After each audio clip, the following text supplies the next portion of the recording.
Pre-dawn mist slowly yields to the first sunbeams, which kiss the peaks of the Andean mountain range, bathing the ancient stone ruins in a wash of molten gold. Below, cradled in the dense, humid embrace of the jungle, secrets lie dormant, having fueled countless legends whispered down through generations. We delve into the world of South America, where the very fabric of reality was different, a realm woven from myths, where precious metal served not as a measure of wealth, but as a sacred offering to deities. Here, the sun itself was revered as the supreme creator, and every rustle of leaves in the impenetrable forests could be the voice of an unseen spirit. This journey will lead us through three distinct facets of this astonishing worldview. We begin with El Dorado, a concept the European conquistadors utterly failed to grasp, perceiving it merely as a mythical city overflowing with untold riches. What if the true essence of this legend lay not in material opulence, but in a profound spiritual ritual? Next, we turn our gaze to Inti, the sun god, in whose name Incan emperors, proclaiming themselves his direct descendants, consecrated their boundless power. What ancient mysteries unfolded within the walls of his paramount temple, Coricancha, whose golden plates shimmered with dazzling brilliance in the reflected sunlight. And finally, we will encounter the primal power of the jungles and their enigmatic spirits, shape-shifting river dolphins that lure mortals into dark waters, flickering lights that lead unwary travelers deeper into the impenetrable tangle, and mighty entities that serve as patrons to shamans, yet are merciless to outsiders. The legend that birthed the myth of El Dorado did not spring from a thirst for conquest or riches, but from a sacred ritual, at the heart of which stood one solitary individual, adorned in gold. For the Muisca people, who inhabited the lands of modern-day Colombia, this precious metal was nothing more than a bridge, linking the mundane world of mortals with the realm of higher powers. Gold played no part in trade or commerce and held none of the material value ascribed to it by the Europeans. Rather, it served as a language for communicating with the gods. The most paramount rite in which it played a pivotal role was the inauguration of a new ruler, a ceremony during which the chief had to affirm his divine connection and secure the favor of celestial patrons. The stage for this sacred ritual was Lake Guatavita, an almost perfectly circular body of water nestled more than 10,000 feet above sea level amidst the steep slopes of a high-altitude plateau. This hallowed site was considered a gateway to the other world, the sacred dwelling of a water goddess, to whom the tribe offered lavish gifts in exchange for fertility and prosperity. The inauguration of a new chief always transpired under the cloak of night, illuminated by the shimmering glow of hundreds of torches. On the shores of the lake, the entire tribal aristocracy and priests would gather, and the future ruler himself would first be anointed with sticky resin, then covered from head to toe in the finest gold dust. At this very moment, he ceased to be a mere mortal, becoming a precious message to the gods, whose profound significance would take centuries to unravel. In the flickering glow of the torchlight, his body was transformed, taking on an unearthly luminescence in the fire's embrace, as if cast from pure, precious metal. The future ruler ceased to be human, becoming a living embodiment of divine light, an emissary of the sun itself on earth. As the first rays of dawn pierced the morning mist, he ascended the sacred raft, artfully adorned with symbols of water and sun. He was accompanied by high priests, bearing offerings destined for the gods, intricately crafted gold amulets, weighty adornments, and figures of humans and animals. To the drawn-out sounds of ritualistic chants, the raft slowly pushed off towards the very center of the lake, where the culmination of the entire ceremony awaited. As the raft came to a halt at the heart of the body of water, an absolute ringing silence descended. The golden man slid into the dark, cold waters of the lake. The precious metal, washing away from his body, was not merely a sacrifice, but an act of sacred purification, a symbol of his acceptance by the gods and an unbreakable bond with the great forces of nature. At that same instant, the priests, one by one, lowered their golden offerings into the unfathomable depths, sending them to the guardian spirits of the lake. Only after the completion of this mystery did the chief attain the status of a true ruler, whose authority had been approved and consecrated by the gods themselves. But was this depiction, captured in later European chronicles, entirely accurate? Modern scholars lean towards the idea that the image of a person showered in loose gold dust is a poetic exaggeration. More likely, more practical methods were employed. His body was either adhered with the thinnest sheets of gold or coated with a viscous mixture of fat or resin and gold powder, ensuring the precious covering would not be scattered by gusts of mountain wind. Nevertheless, the visual impact of this ritual was truly astonishing. In the rays of the rising sun or the torchlight, the individual truly appeared as a supernatural being, woven from pure light. When rumors of this incredible ritual reached the ears of the Spanish conquistadors, they were interpreted through the prism of an entirely different worldview. The Europeans were either unable or unwilling to perceive the profound religious symbolism and act of spiritual communion within this ritual. For them, the tale of a man covered in gold and a lake receiving precious offerings signified only one thing. Somewhere in the inaccessible mountains lay hidden a fount of untold riches. Thus, a sacred rite transformed into the legend of a lost city where gold literally lay scattered underfoot. The myth of El Dorado was born, and Lake Guatavita became, for centuries, an object of obsession and avarice. As early as the mid-15th century, the first Spanish expeditions attempted to reach these treasures, but the steep, almost sheer banks and considerable depth of the body of water made the endeavor impossible. In the late 16th century, an adventurer named Antonio de Sepúlveda took an unprecedented step. He organized the excavation of a drainage channel through the bedrock to lower the water level. When the level dropped, valuable gold artifacts were indeed found on the exposed bottom. However, the rock soon gave way, and a landslide buried both the channel and the hopes of quick enrichment. Interest in the lake surged anew in the 19th century, and in the early 20th century, a British company undertook the most ambitious attempt to drain it, employing powerful industrial pumps. Over several months, they managed to lower the water level by 75 meters, but the bottom proved to be covered in a thick layer of viscous silt, and the few ornaments found did not even come close to covering the colossal costs. It was only underwater archaeological explorations conducted in the late 20th century that finally put an end to this story, unearthing small gold figurines on the lake bed that irrefutably proved ritualistic sacrifices had indeed taken place.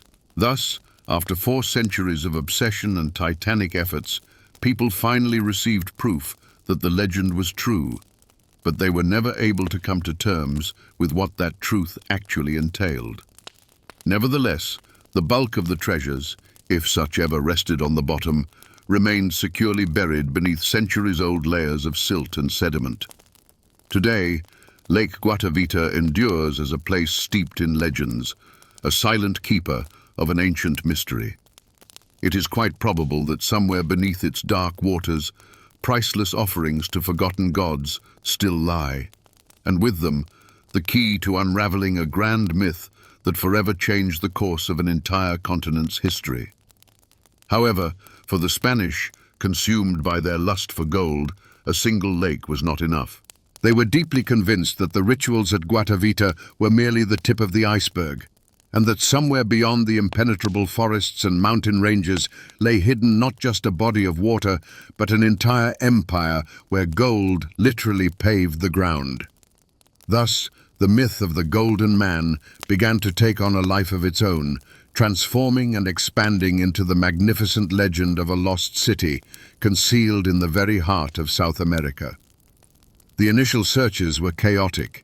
Conquistador expeditions scoured the lands of modern-day Colombia, Venezuela, and Ecuador, torturing local inhabitants in hopes of extracting directions to the treasures. But each new tale, instead of bringing them closer to their goal, only further complicated the trail. Indigenous peoples, eager to rid themselves of the cruel and avaricious newcomers as quickly as possible, invariably pointed them eastward, deeper into the boundless and deadly Amazonian jungles. It was there that the most desperate and reckless expeditions ventured. One of the first Europeans to dare challenge the green hell of the Amazonian forests was Francisco de Orellana. In the mid-16th century, he set out on an expedition with Gonzalo Pizarro, who was originally searching not for gold, but for fertile cinnamon lands, a source of rare and fabulously expensive spices. However, the rosy dreams of untold riches very quickly gave way to a desperate struggle for survival. The jungle proved to be a far more ruthless adversary than the Spanish could have imagined. Impenetrable thickets turned every step into torture, while the omnipresent humidity corroded armor, clothing, and weapons. But the most terrifying enemy was hunger. Provisions dwindled rapidly, and attempts to find food locally often ended tragically. The conquistadors could not distinguish edible plants from deadly poisonous ones. Their steel swords and matchlock muskets proved powerless against the silent ambushes of the indigenous peoples, whose arrows, smeared with paralyzing curare poison, delivered certain death. At one point of desperation, a small detachment under Orellana's command, sent to search for food, reached the bank of a mighty river whose powerful currents swept their flimsy vessels away from the main camp. Attempts to paddle upstream proved futile, and the Spanish had no choice but to surrender to the will of nature and press onward.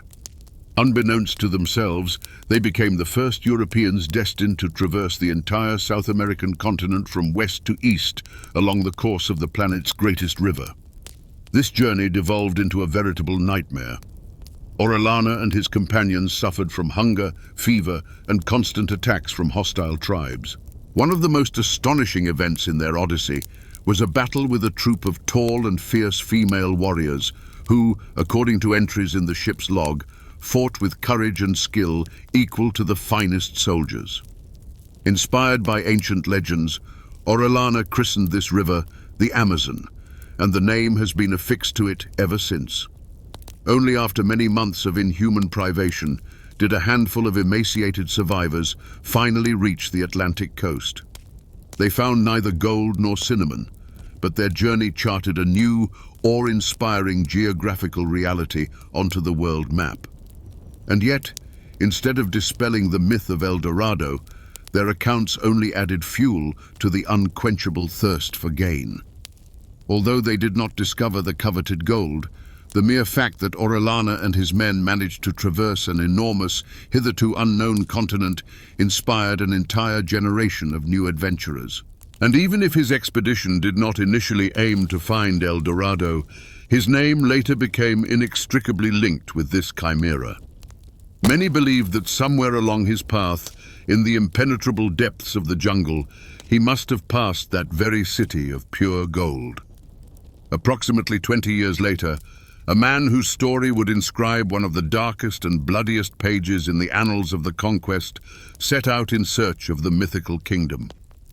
This man was Lope de Aguirre, a battle-hardened soldier and adventurer who joined an expedition led by Pedro de Ursua, heading down the Orinoco River. From its very inception, however, this venture bore the mark of doom. Searing tropical heat, insidious diseases, and a desperate scarcity of provisions rapidly eroded morale and discipline among the crew.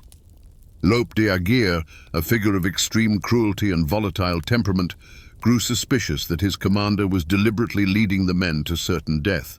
He orchestrated a conspiracy, ruthlessly eliminated Ursua, and seized control of the expedition by force. From that moment on, the journey devolved into a frenzied bloodbath. Aguirre was convinced that anyone who dared question his leadership deserved immediate obliteration. With unimaginable brutality, he dealt with anyone who showed the slightest dissent, accusing his own soldiers of treason and condemning them to agonizing deaths. The conquistadors found themselves battling not only hostile jungles and indigenous tribes, but also their own commander, who had utterly lost all touch with reality. When Aguirre realized that no El Dorado existed, he decided to defy not only cruel fate, but the Spanish monarchy itself. Declaring himself wrath of God and Prince of Free Peru, he openly proclaimed his rebellion against the king, planning to seize coastal cities and establish his own dominion in what is now Venezuela. The finale of his story was predictably tragic. His men, pushed to the brink of despair, could no longer endure the terror he unleashed upon them. As soon as the remnants of his company reached the coast, they rose in mutiny. Aguirre was killed by his own soldiers, and his body was cast into the river. The Spanish crown forever branded his name as a symbol of betrayal, tyranny, and utter madness. Despite a string of catastrophic failures, the quest for El Dorado never ceased. Throughout the 17th and 18th centuries, the Spanish, Portuguese, Dutch, and even the French continued to dispatch new expeditions, one after another. No one was willing to accept the notion that the myth had proven stronger than reality. It seemed that somewhere, in the verdant heart of the continent, a city might still lie hidden, dazzlingly radiant in the sun's embrace. And as long as even one phantom chance remained to find it, there were always those willing to stake their very lives for an elusive dream. Yet the legend of El Dorado was far from the only lore concerning South America's lost cities. While Europeans clung to beliefs of a golden kingdom hidden deep within the jungles, the indigenous peoples themselves harbored their own myths of clandestine settlements, unseen by the eyes of the uninitiated. And one of the most enigmatic of these places was Paititi, a mysterious city many believe to be the last refuge of the great Inca civilization. When, in the mid-16th century, the magnificent capital of Cusco fell to the conquistadors and the empire itself was vanquished, surviving Inca nobility and guardians of ancient knowledge fled eastward. They sought refuge deep within the impenetrable forests, hoping to safeguard not only their sacred treasures from plunder, but also the very soul of their dying civilization. Thus were born the legends of Paititi, a formidable citadel concealed somewhere beyond the towering peaks of the Andes. In this secret city, so the whispers claimed, the Incas managed to resurrect their state and continue living according to ancestral laws, safe from the Spanish conquerors. These legends were no mere flights of fancy. They were rooted in very real historical events. It is historically documented that the Incas indeed retreated deeper into the jungles, where they succeeded in establishing the last bastion of their independence, a state with its capital in Vilcabamba, which endured for nearly 40 years after Cusco's fall. However, by the close of the 16th century, this stronghold too was discovered and annihilated by the Spanish. This very event ignited the crucial, tantalizing question: what if Vilcabamba was merely a temporary haven, and a small faction of Incas managed to venture even further east, into lands where a conquistador's boot had never trod? Gradually, the legend of Paititi gained increasing traction, transforming into a kind of Inca version of the El Dorado myth, yet imbued with an immeasurably deeper, sacred significance.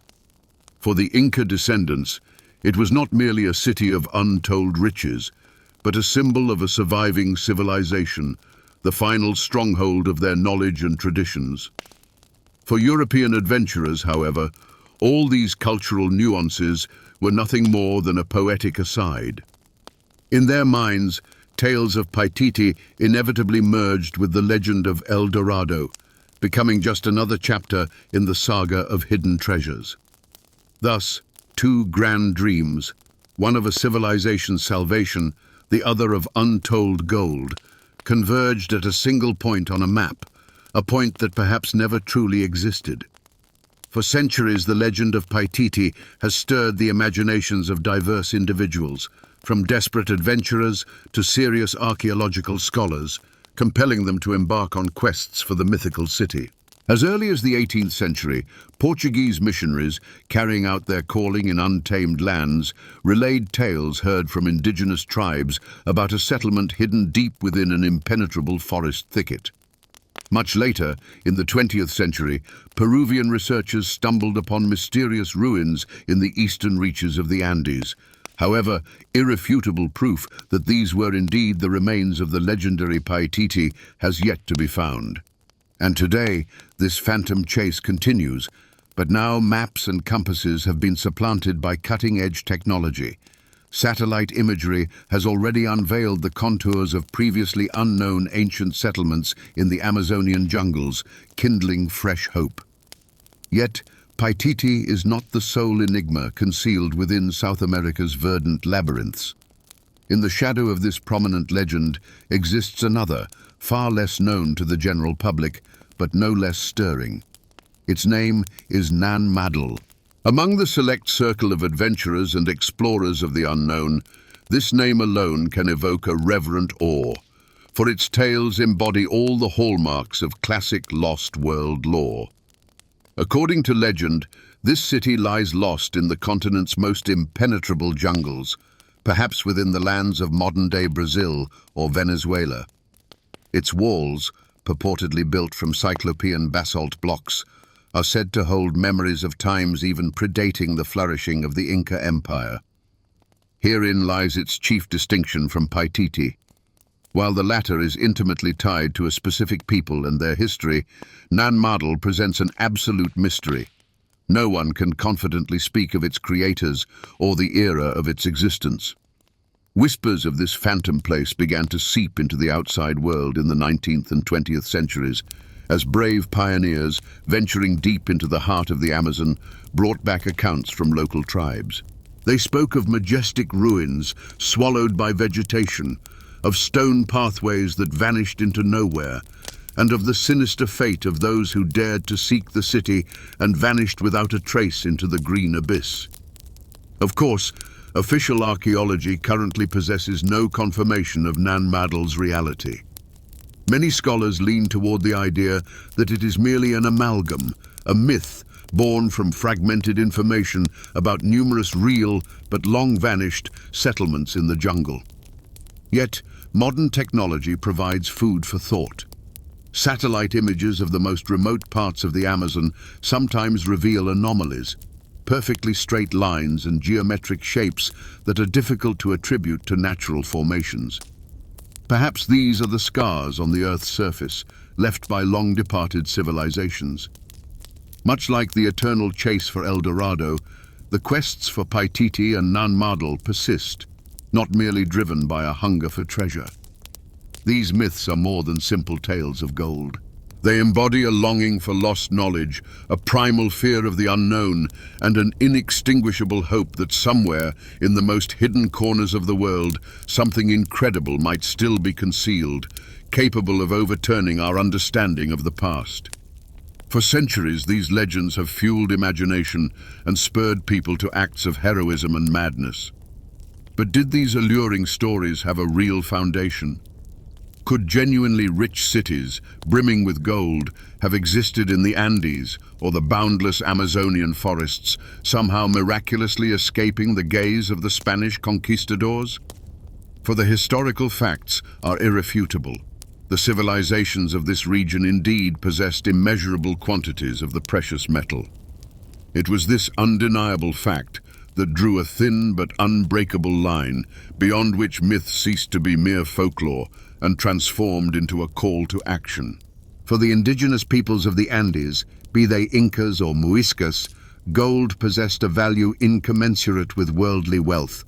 It was not a tool for enrichment, as it was for Europeans, but a sacred metal, embodying a direct connection to the divine pantheon and playing a key role in religious rituals. The Incas had established the mining of this metal in the Andes long before a Spanish conquistador's foot ever touched their lands. It was in the vicinity of Cajamarca, where the last Inca ruler, Atahualpa, was captured, that Europeans first encountered the true scale of the empire's golden treasures. They were not so much stunned by the sheer quantity of the precious metal as by its sacred application. Gigantic gold plates covered temple walls, and golden statues of deities and rulers' thrones were cast from it. Contrary to popular myth, the Incas never had a single golden city. Their untold riches were dispersed throughout the empire, and a significant portion was successfully confiscated and shipped to Europe by the Spanish. However, while the fate of Andean gold is generally known, the question of Amazonian treasures remains far more nebulous and complex. For a long time, the prevailing scientific consensus was that the humid and hostile tropical forests could not have cradled large, developed civilizations capable of accumulating significant gold reserves.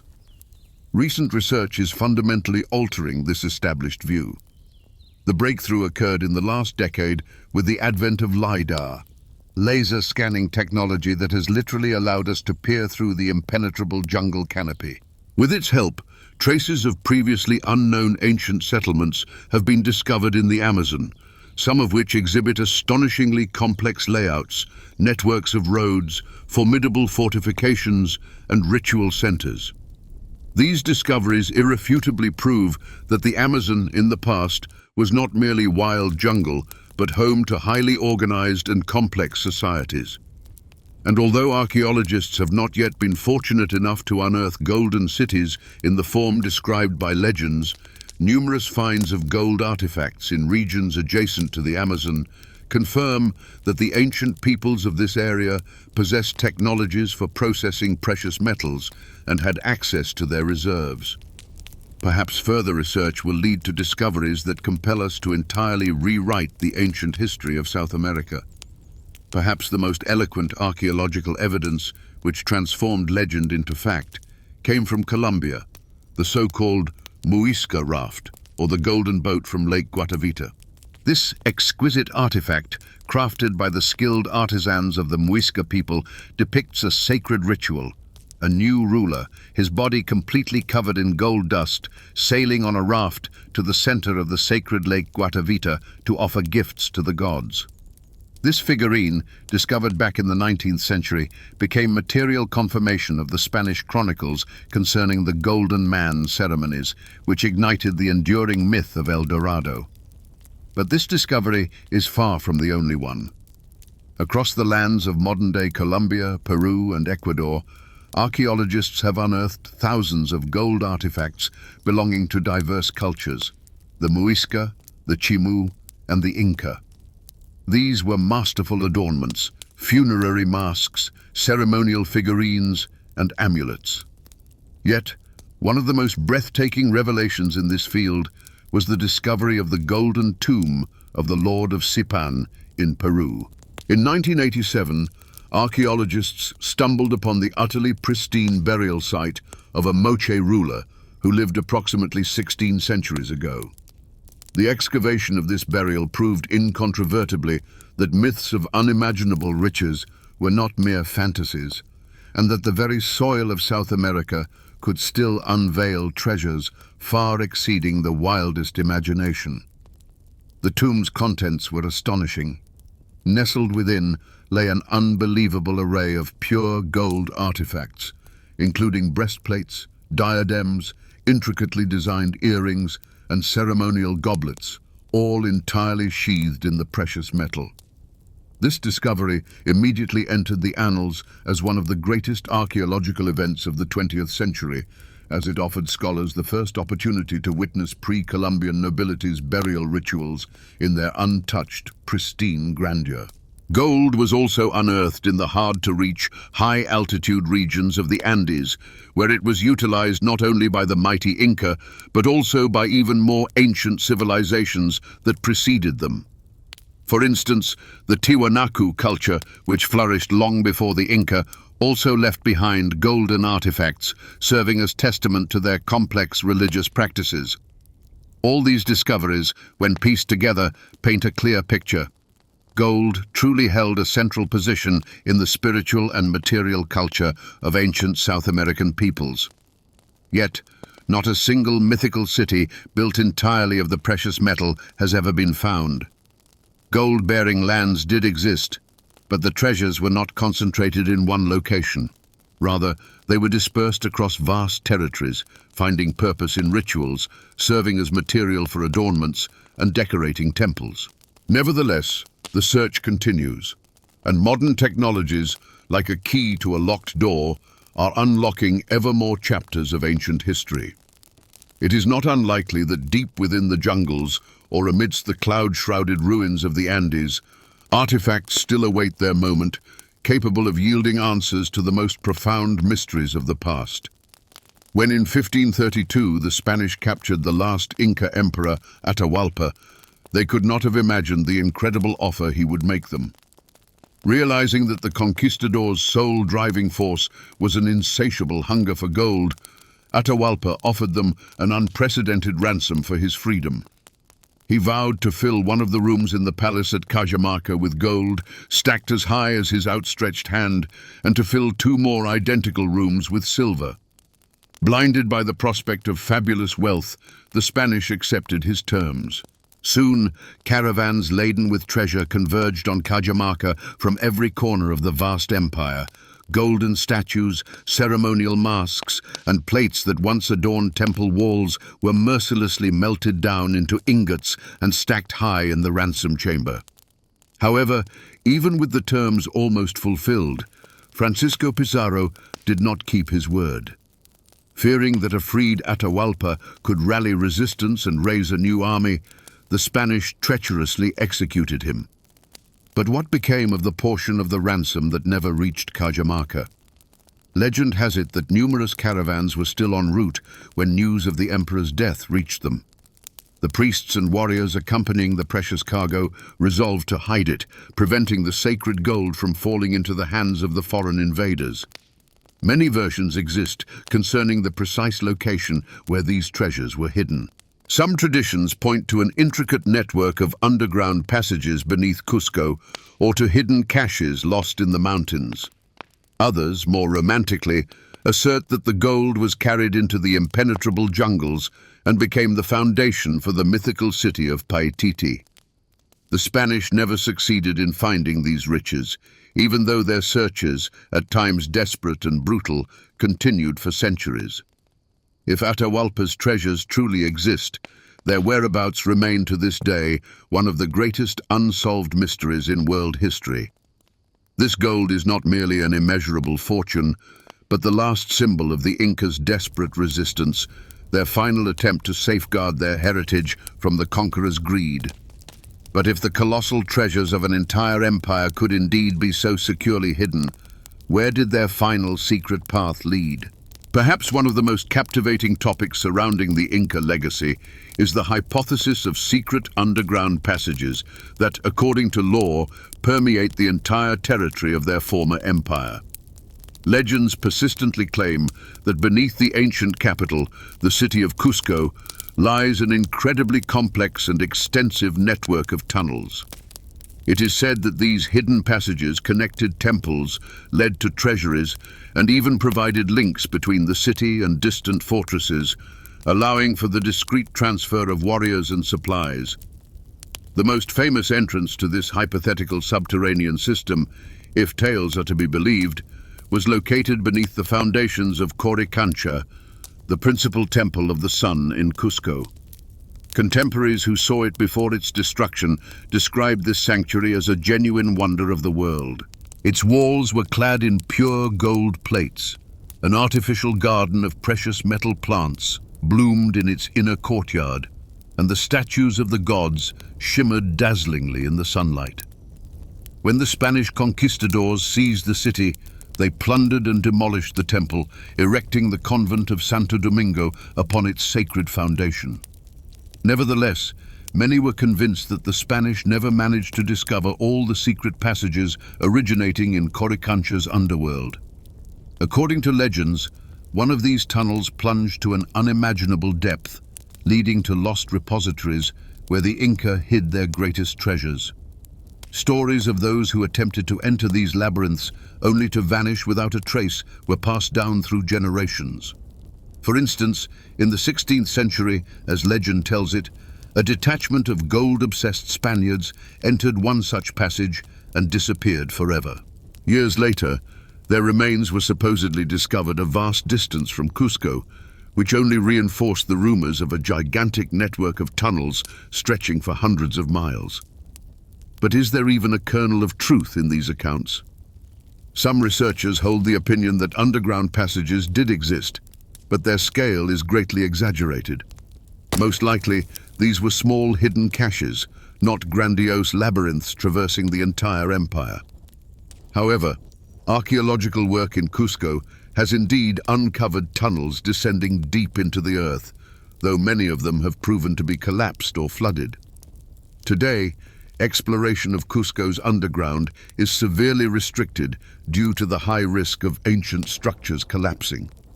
Peruvian authorities have placed a moratorium on large-scale excavations, fearing irreversible damage to unique historical monuments. However, with the advent of technologies such as ground-penetrating radar, archaeologists now have new, non-invasive methods for studying the mysteries of the ancient capital. If the beliefs of the ancestors are correct, then Atahualpa's treasures and the Inca's underground passages remain among South America's most intriguing and unsolved enigmas. Perhaps one day, advanced technology, or simply a fortunate stroke of luck, will lead humanity to discoveries capable of fundamentally altering our understanding of the lost treasure's fate. But to truly grasp the nature of this mystery, one must realize that for the Inca, gold was far more than mere wealth. It was a sacred metal, the earthly embodiment of the sun, and the very source of this light, the deity named Inti, held a central place in their pantheon.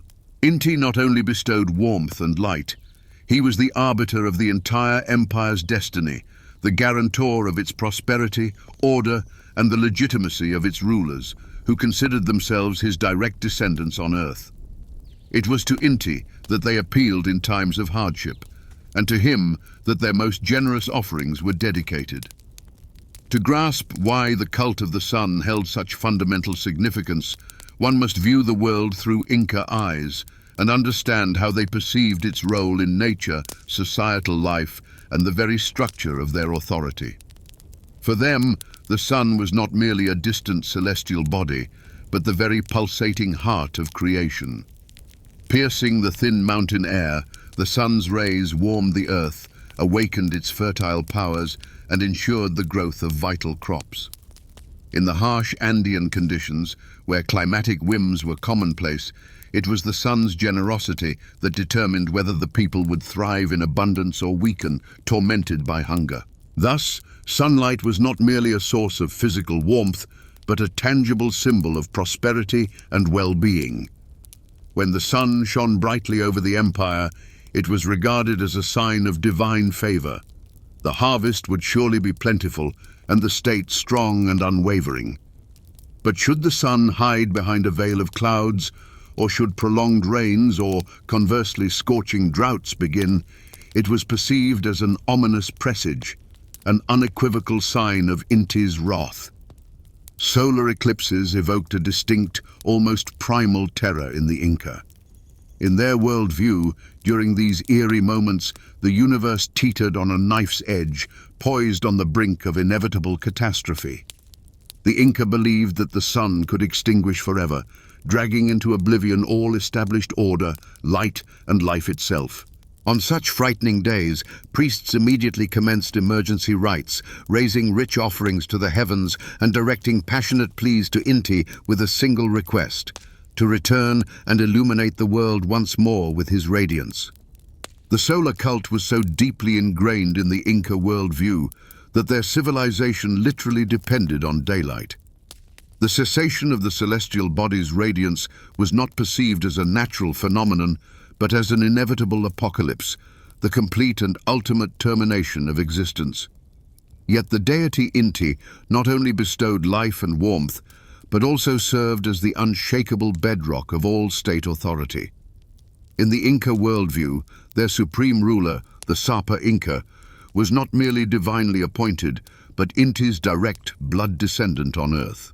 This sacred status, enshrined in the official title Son of Inti, transformed the emperor into a living demigod, whose decrees and commands held absolute power and were beyond all question, for they emanated directly from the celestial sovereign's heir.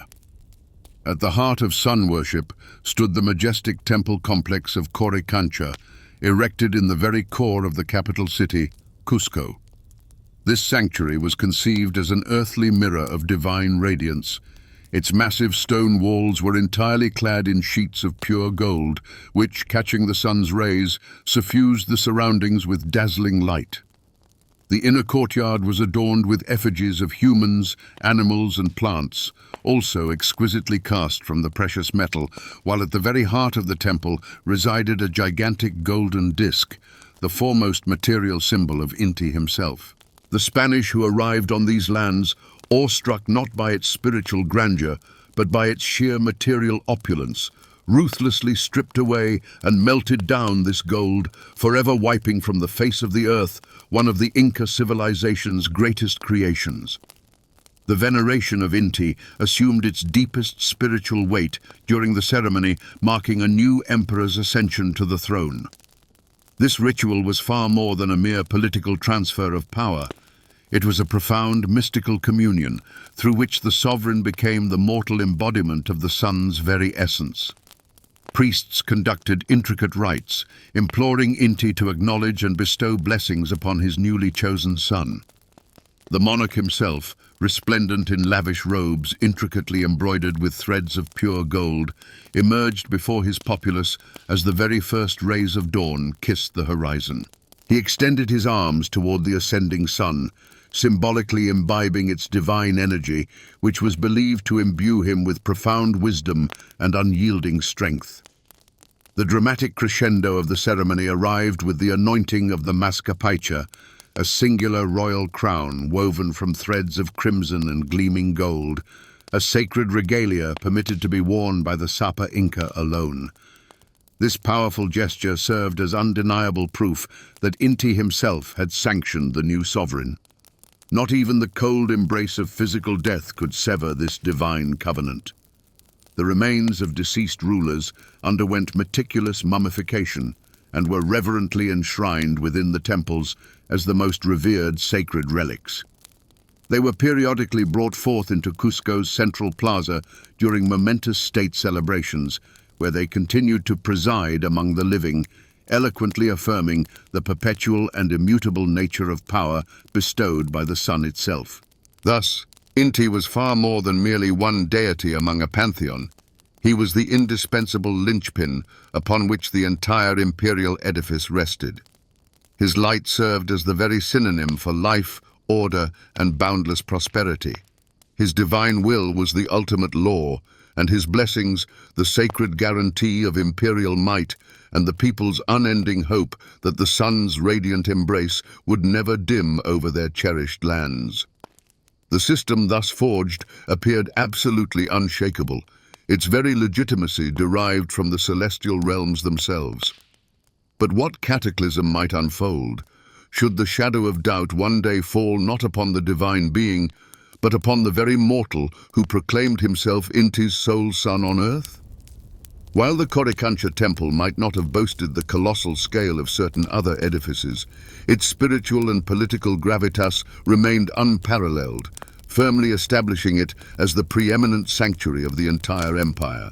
Its hallowed walls were entirely sheathed in sheets of pure, unblemished gold, which, like 1,000 gleaming mirrors, captured and infinitely amplified the sun's brilliant rays. Within the sacred heart of the structure reposed a colossal disc, forged from the very same precious metal, serving as Inti's terrestrial manifestation. Inside this hallowed repository of faith, the most vital imperial relics were carefully guarded, and here too, a ceaseless torrent of lavish offerings converged from every far-flung corner of the vast dominion. The daily rituals meticulously observed by the priests served a singular purpose: to powerfully demonstrate that the sun was not merely the source of all light, but the undisputed supreme ruler of the cosmos itself. Each morning, the priests greeted the dawn, raising golden chalices filled with ritual libations to the heavens. Access to Coricancha's innermost, most hallowed sanctums was strictly restricted. Only the high priests and the Sapa Inca himself were permitted entry, while for common folk, its precincts remained forever sealed. Yet, the reverence for the celestial orb was not confined within temple walls. Once a year, on the day of the winter solstice, the entire nation held its breath, awaiting the grand festival of Inti Raymi. On this day, Cusco's central plaza transformed into a magnificent stage for the year's most pivotal ritual, where the people offered praise to their deity, praying for a bountiful harvest and prosperity. The celebration resonated with resounding music, ritualistic dances, and dramatic enactments narrating the creation of the world. The climactic moment of the entire ceremony arrived with the emperor's emergence. He stepped forth before his subjects in the first rays of the rising sun, embodying the living manifestation of the deity Inti on earth. Priests presented generous offerings to the god, the finest grains, the most exquisite textiles, and masterfully crafted gold figurines, before performing the ritualistic sacrifice of white llamas, whose still warm blood was used for divining the future.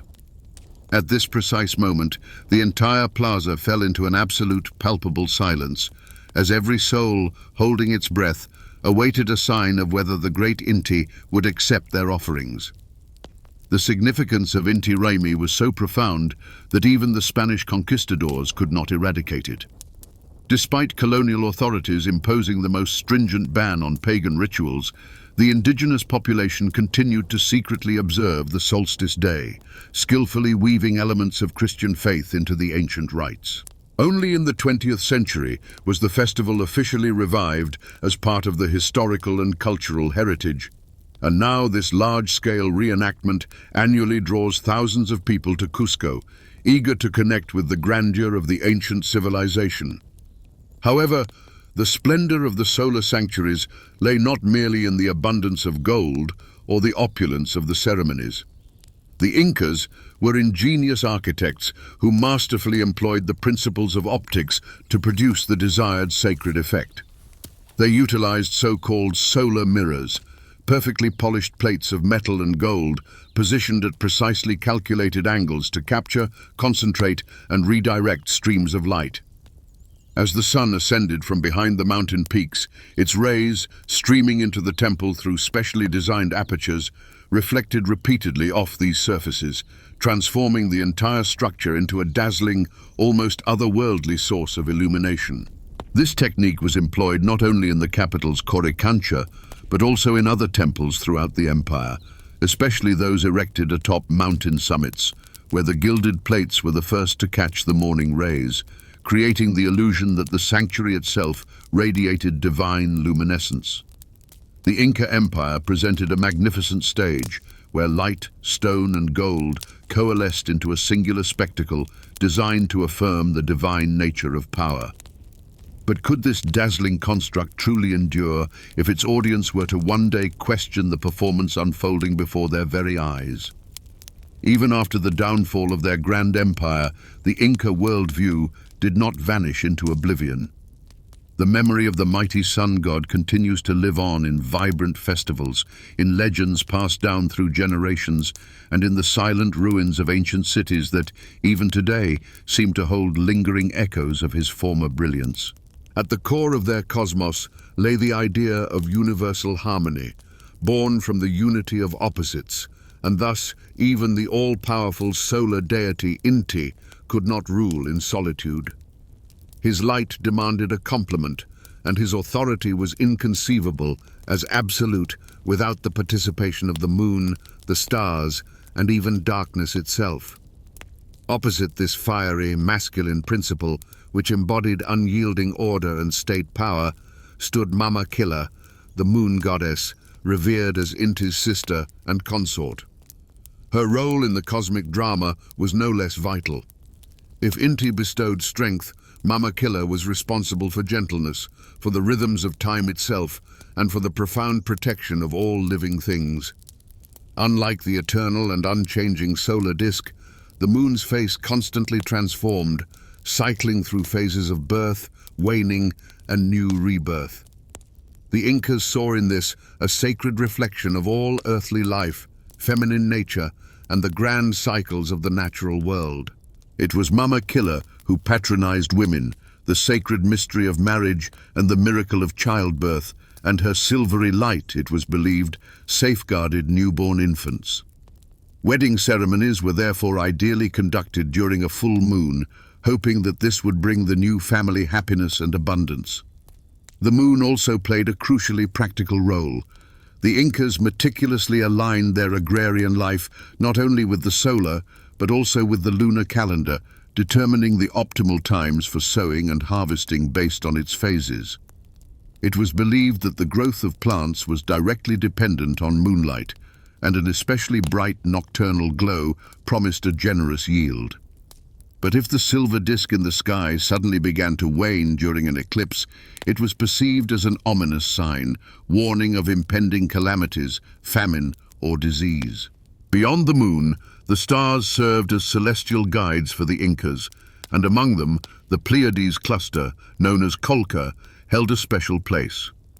The appearance of these stars in the night sky at a specific time of year served as an unmistakable signal for the start of a new agricultural season. A bright and clear Colca glow signified divine favor and promised a fertile year.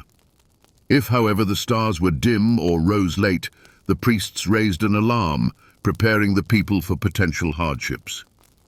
The Pleiades also served as a bridge between worlds.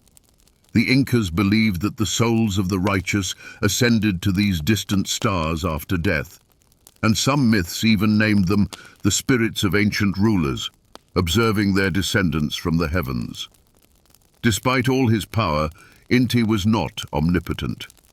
Each evening, his reign was interrupted as he vanished below the horizon, ceding the world to the dominion of night.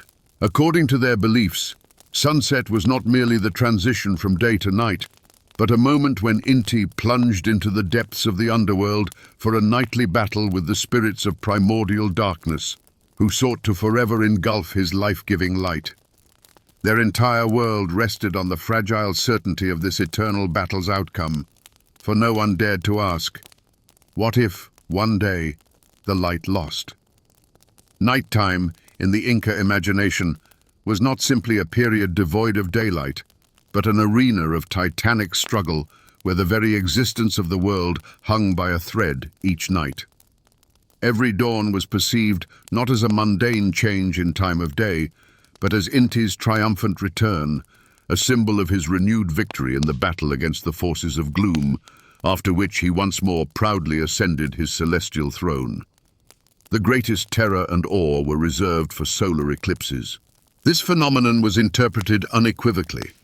Dark forces had temporarily gained the upper hand, and the entire cosmos faced imminent destruction. In such moments, priests swiftly initiated emergency rituals designed to help the weakened deity regain his power. Common people poured into the streets, beating drums, raising prayers and loud shouts to the sky, creating an unimaginable cacophony in the hope of frightening away the ominous darkness. Some Spanish chroniclers even reported that during especially long eclipses, the Incas resorted to extreme measures, ritual sacrifices of llamas, and even acts of self-mutilation to appease the angered gods. This eternal struggle between light and shadow also found its reflection in the training system for future warriors. Young men undergoing the initiation rite were required to spend several nights in complete solitude high in the mountains or within deep caves. In this way, they personally experienced the primal fear of darkness and learned to overcome it. This ordeal symbolized Inti's own journey through the underworld and prepared young warriors not to falter before the unknown, but to bravely engage it in battle. Thus, the worship of Inti was not some isolated cult. It was an integral part of an incredibly complex cosmogonic system in which the sun, moon, stars, and darkness were woven into a single, unbreakable knot. The Incas did not simply conduct astronomical observations.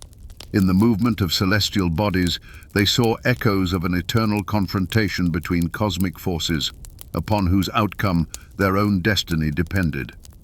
This profound faith bound their society together, permeated all rituals, and was passed from father to son, serving as a reminder that light is only possible where there is darkness, and that even the brightest sun requires its companions. Despite their profound faith in the sun as the fount of life and cosmic harmony, Inca mythology also held a somber legend about what would happen if Inti were ever to withdraw his favor from humanity. This rare tale, known as the Saga of the Endless Night, recounted a time when the sun vanished forever, plunging the world into an abyss of cold and chaos. The story goes that in ages long past, humanity began to neglect their hallowed obligations. They grew complacent, abandoned the ancestral rites, and started to show utter disregard for the very fabric of nature, the soil, the waters, and their guiding spirits. Inti long observed their deeds from the celestial realm, but his cup of forbearance overflowed. In his fury, he averted his gaze from the earthly realm, and the sun never graced the horizon again. The age of great darkness descended. Days became indistinguishable from nights. The earth grew cold, plants ceased to grow, and animals began to perish. Ice gripped the rivers, and all the crops died in the fields. Plunged into utter darkness, people began to wither, not just in body, but in spirit. The ancient lore recounts that during this light-starved era, sinister nocturnal entities emerged from their dark lairs, intent on finally claiming the world. Priests and rulers desperately tried to appease Inti, the sun god, but their usual sacrifices and pleas had no effect. Then, the bravest warriors, wisest sages, and most revered priests embarked on a desperate pilgrimage to the most sacred sites of the empire, pleading for forgiveness. They ascended the icy peaks of the Andes and performed rituals in desolate temples, but the great Inti remained silent. The world teetered on the brink of annihilation, and it seemed no power could ever restore the light. But what if salvation lay hidden not in pleas to the gods, but within the human heart itself? Only at that moment, when the despairing people finally grasped the full depth of their misdeeds and truly repented for their actions, when they once more reverently honored their Mother Earth, the spirits of their ancestors, and the great gods, only then, on the edge of the blackened horizon, did a faint rim of the sun's disk slowly begin to emerge. It was a long-awaited sign of forgiveness, and the Inca understood that their world had been granted a second chance. Thus, the legend of the Great Darkness became not merely a terrifying tale, but an eternal reminder of the fragility of order and divine grace. But having received this forgiveness, did they truly learn the ultimate lesson, or were the seeds of future oblivion already sown anew?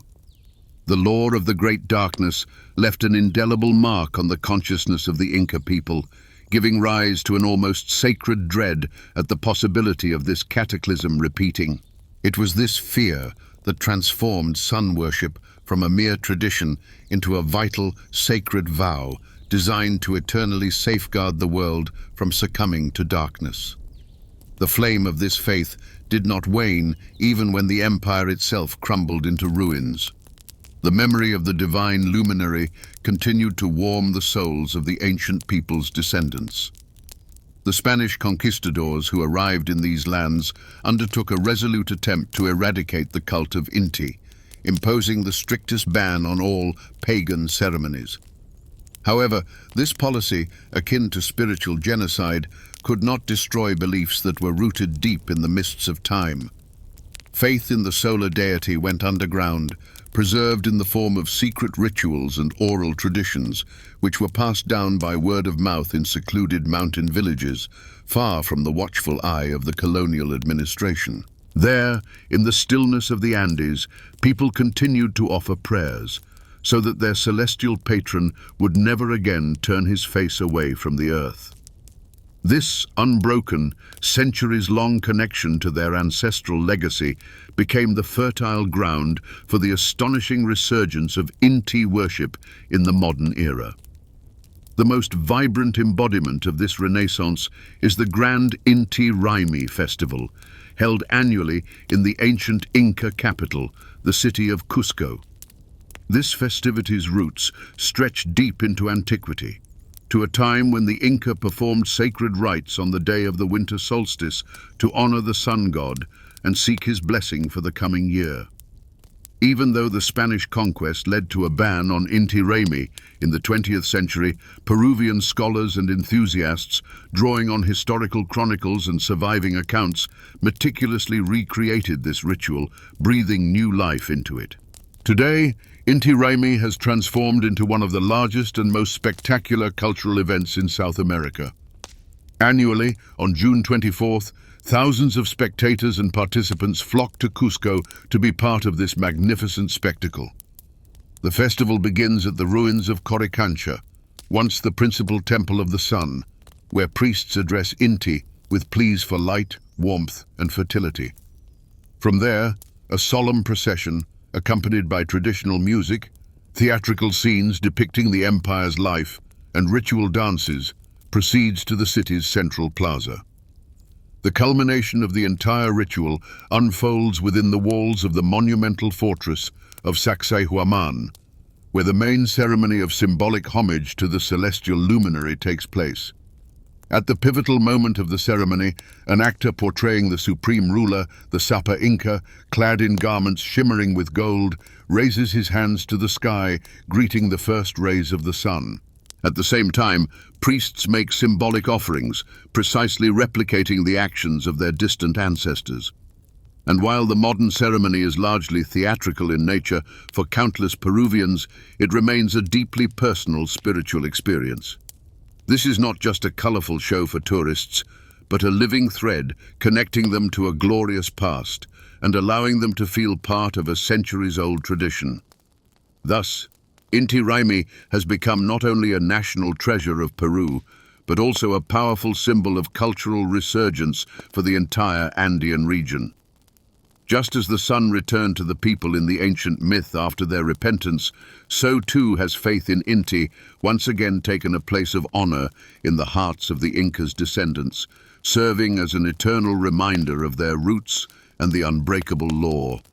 Light always triumphs over darkness.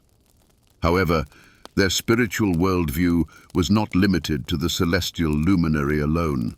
The Inca were convinced that their surrounding reality, the mountains, rivers, and forests, was inhabited by countless spirits. These entities possessed a complex and dual nature. Some could offer aid and protection, others would send trials to wayfarers, while still others acted as formidable guardians of nature, mercilessly punishing anyone who dared disrupt its harmony. The lore, passed down through generations by shamans and hunters, is replete with tales of encounters with these spirits, and each such account served as a stern warning to exercise the utmost caution when interacting with them. Among the vast array of these beings, the most mysterious and least understood were believed to be the Airy, spirits said to bestow their unique power and patronage upon shamans. And one could only wonder whether these powerful allies were truly benevolent benefactors or guides into such profound depths of the cosmos where mortals were forbidden to tread. According to ancient beliefs, the path of a shaman was not merely an apprenticeship, but the forging of a mystical alliance with spirit mentors, known as the Airy. These entities never assumed a single form, appearing to shamans as elusive shadows, as animals, or as strange, humanoid beings with unsettlingly distorted features. It was believed that a shaman graced with the Airy's patronage gained supernatural gifts, the ability to discern what was hidden from mortal eyes, the power to converse with nature spirits, and the skill to traverse between the physical and otherworldly realms. However, such a bond always came with immense risk. If a shaman showed disrespect for traditions, violated prohibitions imposed by the spirits, or used their acquired knowledge for ill, the Airy immediately severed their alliance. Myths tell of the terrible fate of those who lost the patronage of their mentors. They transformed into wandering spectres, forever trapped between worlds and unable to find their way to either the living or the dead. For this very reason, the vast majority of shamanic rituals were aimed at maintaining the delicate balance between the human realm and the spirit world. Among the pantheon of guardian spirits, a unique and revered place was held by Karu Sapa, the great jaguar spirit, guardian of the wild forests. Unlike the Eri, who formed personal bonds with chosen shamans, Karu Sapa served no one and was not tied to humans. He was the embodiment of primal nature itself, its unseen and formidable protector. Legends described him as a colossal black jaguar, with eyes that blazed with otherworldly fire, and a silent, almost spectral gait. His purpose was to observe the behavior of humans who trespassed into his domain. Those travelers who carried kindness and wisdom in their hearts were never troubled by him. But those who showed disrespect for nature were inevitably met with his wrath. It was said that Karu Sapa mastered the art of shape-shifting and loved to test uninvited guests. He might appear as an elder with a piercing gaze or a silent hunter watching from afar. If a person answered his questions honestly and with reverence, the spirit allowed them to continue their journey. But should a traveler lie or display contempt for the forest, Karu Sapa would vanish, and soon inexplicable misfortunes would befall the person. They would lose their way, be struck by sudden illness, or become easy prey for predators. Despite the advent of the age of science and technology, belief in shape-shifting spirits has not faded into oblivion. In the 20th century, ethnographers recorded numerous testimonies from hunters and shamans who claimed to have personally encountered such entities. One such account belongs to a shaman from the Shipibo-Konibo people who, in the 1960s, ventured alone into the forest depths in search of rare ritual plants. At one point, he felt a watchful gaze upon him. Soon, a massive black jaguar appeared before him, showing no aggression, but merely standing still and observing. The shaman instantly understood that it was Karu Sapa himself and addressed him with a prayer, vowing not to harm the forest. Only then did the beast dissolve into the air, leaving deep paw prints on the ground that mysteriously vanished by morning. Another story was recorded from a hunter's words, who, in the 1980s, was hunting alone in the forest. He stumbled upon an old man sitting on a boulder, leisurely smoking a pipe. The stranger initiated conversation and inquired what had brought the hunter to these remote parts. The hunter honestly replied that he was seeking game. The old man nodded silently and pointed him toward an inconspicuous trail. However, when the hunter momentarily turned away to examine it and then looked back, the old man was gone. On the stone where he had just sat, only the imprints of enormous animal paws remained. All that night, the man heard growling and heavy footsteps around his camp, but never saw a single living creature. He left the forest at dawn, carrying not game, but a chilling realization. That night, he himself had been the prey, and for some reason, the unseen hunter had chosen to let him go. He returned to his village empty-handed, but with the bone-chilling certainty that his encounter was not with a mortal, but with Karu Sapa himself. Such tales, passed down by word of mouth, serve as living proof that even in our rational age, belief in shape-shifting spirits has not died out. For many indigenous peoples of the Amazon, the jungle remains a sacred territory where humans are merely temporary guests, and ancient guardians tirelessly watch over everyone who dares to tread upon their lands. But the spiritual tapestry of the Inca and Amazonian tribes was woven with more than just nature's guardians and shamanic guides. Within it also lurked entities from which there was no escape, spectral beings whose presence foreshadowed calamity, mysterious vanishings, or imminent doom. These spirits weren't concerned with simple retribution for misdeeds. They operated by their own humanly unfathomable logic, luring, terrifying, and drawing their victims into an abyss of the unknown. Among the most unsettling denizens of this world were the Chulupi, a diminutive folk dwelling deep within impenetrable forest thickets. Legends describe them as beings no taller than a human child, yet imbued with astonishing agility and cunning. They could only be encountered in the deepest, most secluded corners of the jungle, where they led reclusive lives, hunting small game and establishing their settlements, invisible to outsiders. The Chulupi rarely revealed themselves openly to humans, yet their unseen presence was betrayed by strange sounds drifting from the undergrowth, tiny footprints on the damp earth, and unexplained disappearances of items from travelers' camps. Their most chilling obsession, however, was the abduction of human children. Laura whispered that the Chulupi descended under the cloak of night, when villagers lay deep in slumber, silently spiriting away infants into their sylvan domains. Afterward, the child was impossible to find. They simply dissolved into the spirit world, vanishing forever.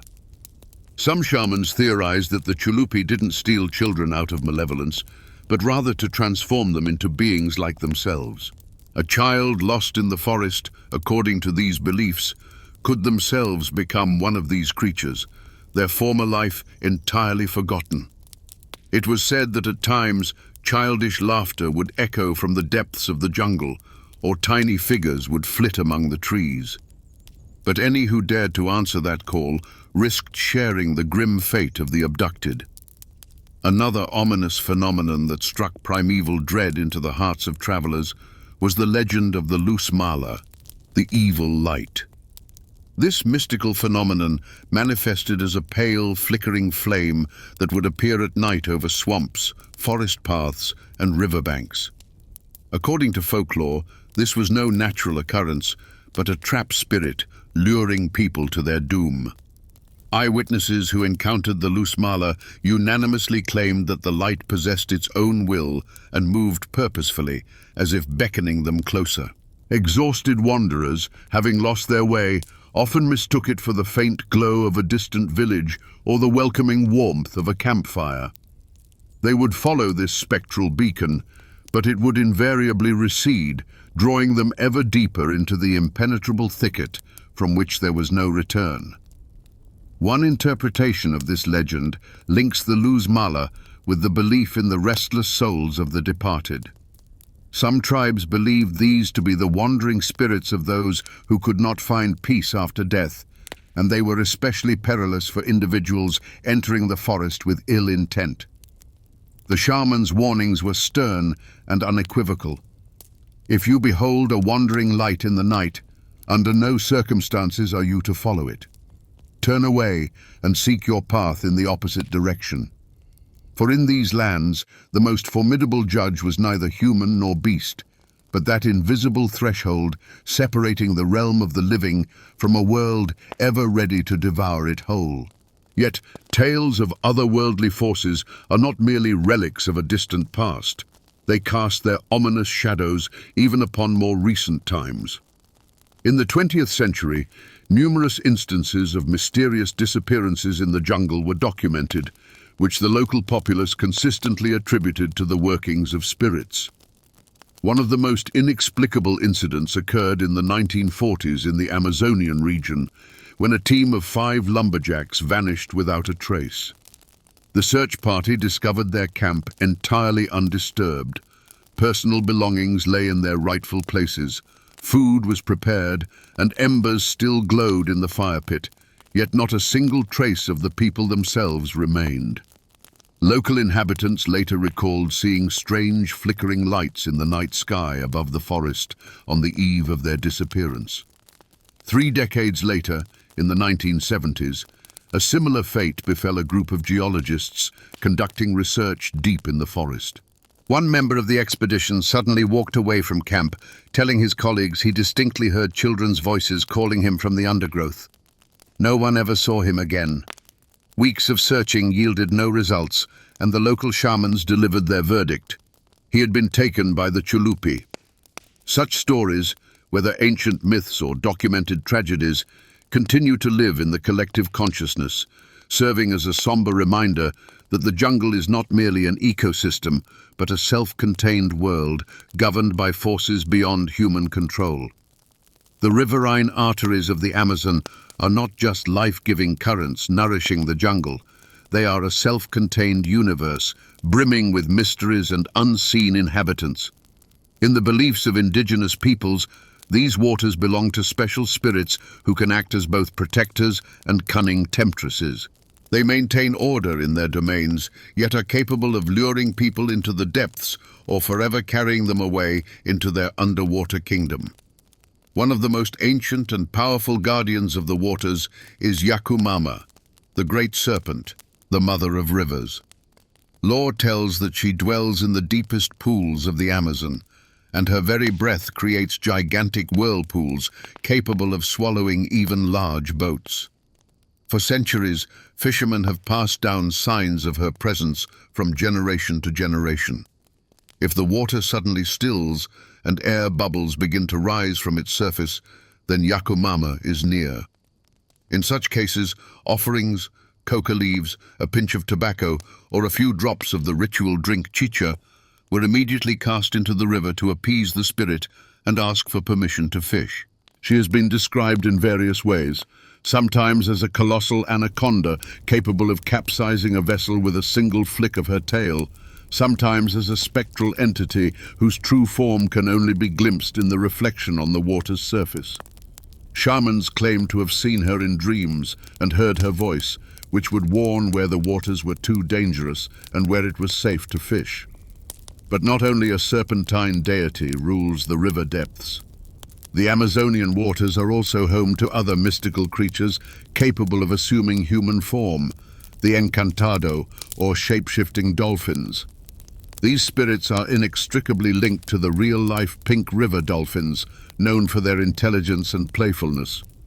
However, in mythology, their nature is far more sinister. It is said that as night falls, the encantado come ashore, transforming into incredibly beautiful young men and women.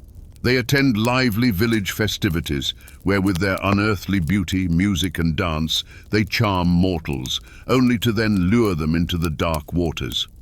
And for those who succumbed to their enchantments, the river became not merely a grave, but a gateway to an underwater kingdom from which there was no return to the land.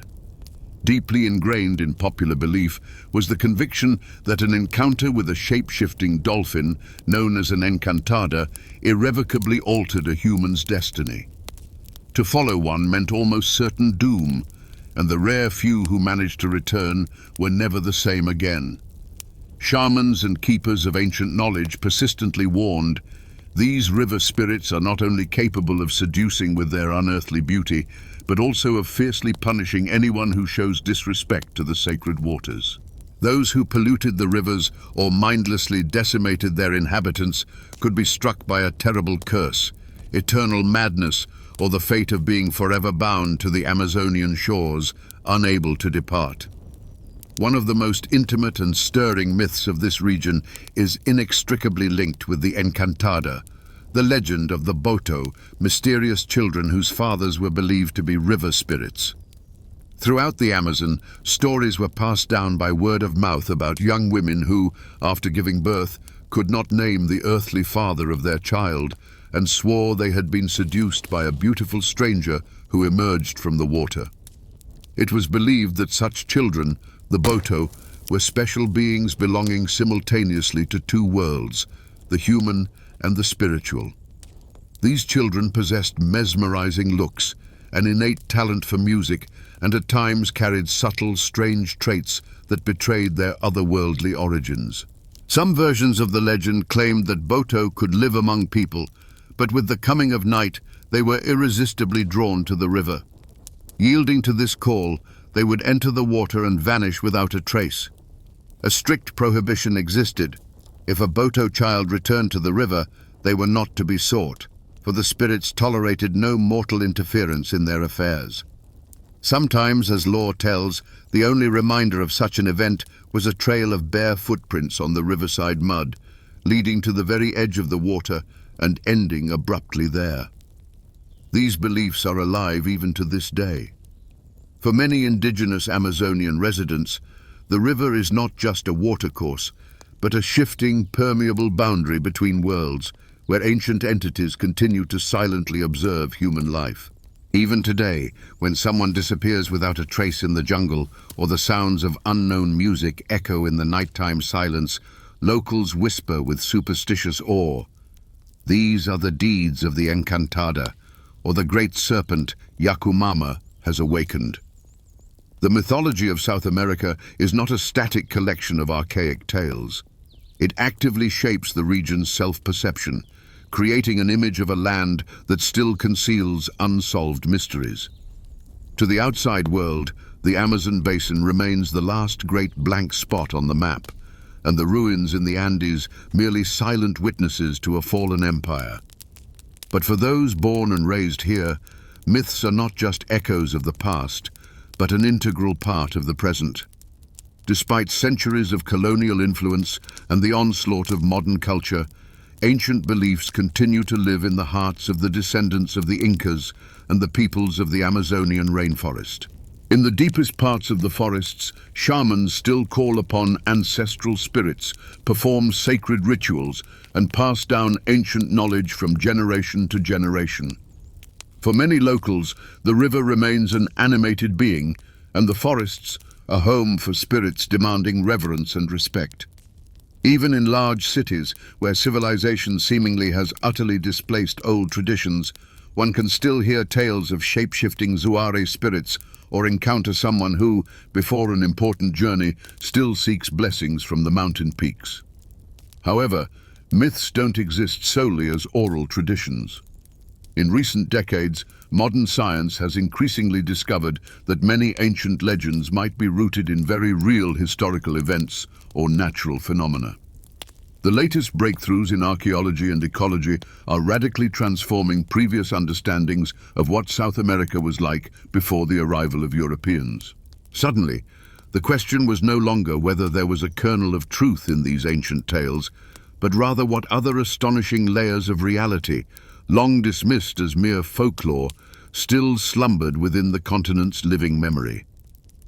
The dawn of the 21st century marked one of the most monumental shifts in understanding ancient history, as irrefutable evidence emerged for the existence of highly developed settlements in the Amazon.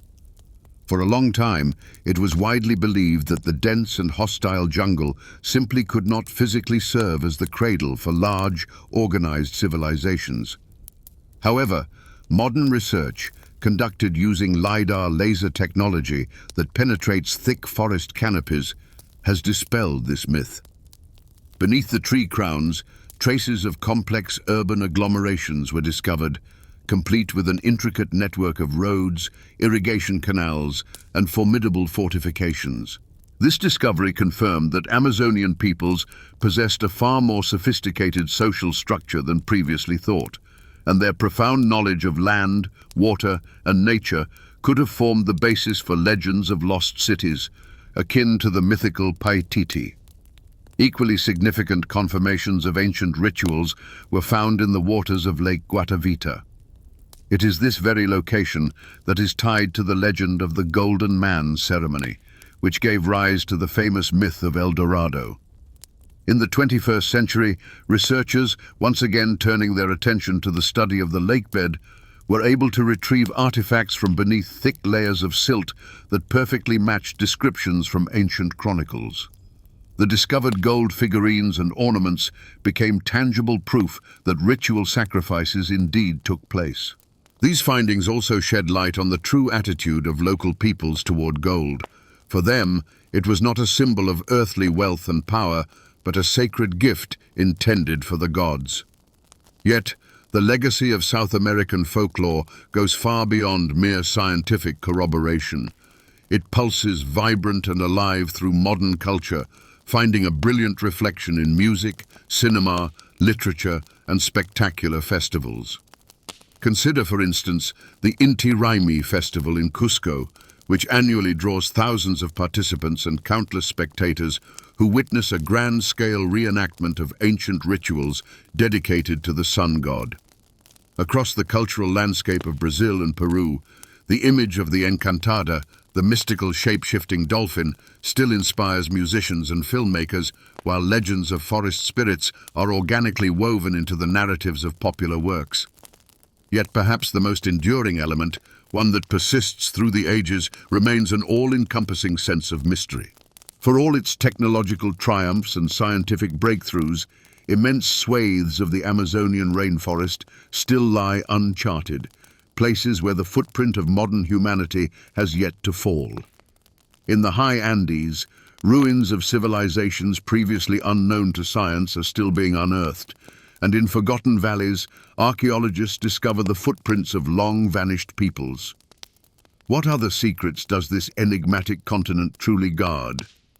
Deep within its impenetrable heart, untold treasures might lie dormant, entire cities or fresh evidence revealing that countless myths were not mere fiction, but echoes of authentic events. The future, undoubtedly, promises breathtaking new discoveries, but for now, South America endures as a land of living legends, where the very breath of antiquity lingers in every tale, every ritual, and every secret, patiently awaiting its moment. With every such revelation, the fragile line separating myth from historical reality grows increasingly thin, prompting us to ponder, what if, one day, that line is erased forever?